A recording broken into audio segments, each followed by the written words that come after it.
relatório do Ministério do Trabalho apontou que as mulheres ganham 20,9% a menos que os homens. Assunto para Renato Violi, porque eu quero saber o motivo de toda essa desigualdade. Renato, conta mais detalhes aí pra gente. Oi, Jordevar, boa tarde mais uma vez para você e para todo mundo. Pois é, o principal motivo, sem dúvidas, é a discriminação de gênero, mas tem vários outros fatores que fazem com que as mulheres tenham o salário menor que os homens, mesmo ocupando o mesmo cargo. Eu estou aqui com a psicóloga Cíndia Bressan, ela é mestre em psicologia organizacional e do trabalho, e explica um pouquinho mais pra gente.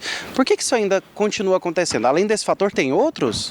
Olha, é inconcebível, pensar nessa diferença em pleno ano de 2025.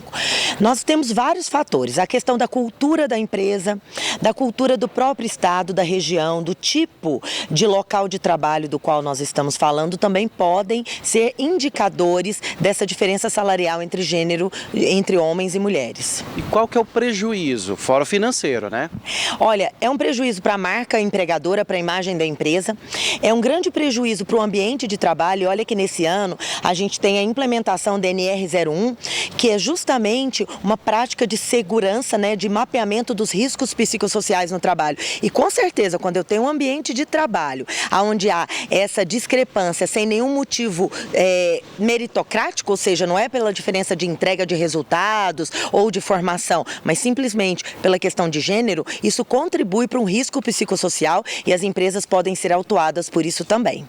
Inclusive, a gente chama atenção, Jordevar, porque existe um outro complicador, Se a mulher for negra, a discrepância de salário é ainda maior?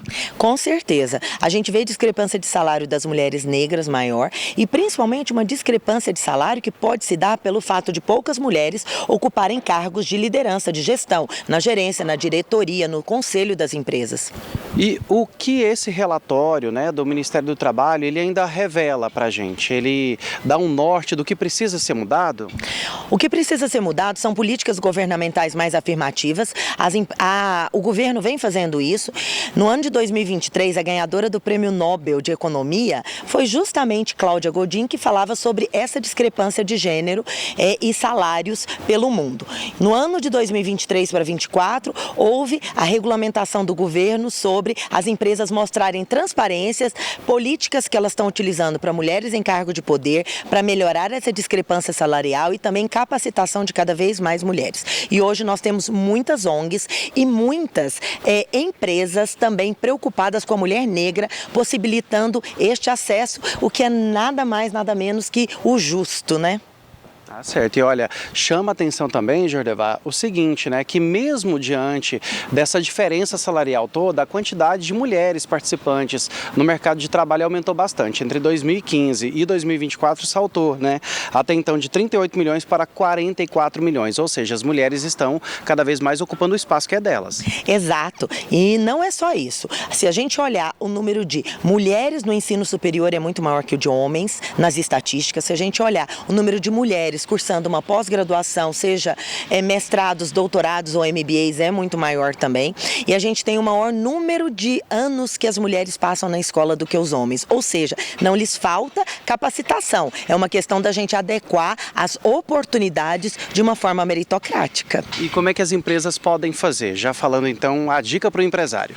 Primeiro, leve sempre o seu RH. Eu atuo na área de RH há muitas décadas, e formando pessoas de RH. Então, leve o seu RH para a mesa de decisões sobre isso, proponha um RH estratégico, ouça quais são as políticas que podem ser feitas para que a gente traga mulheres para cargo de poder, para que a gente tenha uma equidade salarial e principalmente mulheres negras também que tenham acesso ilimitado dentro das empresas. Tá certo. Doutora, muito obrigado pela participação com a gente aqui no TJ Goiás, pelos esclarecimentos e pelas dicas também, Jordevar, volto com você aí no estúdio.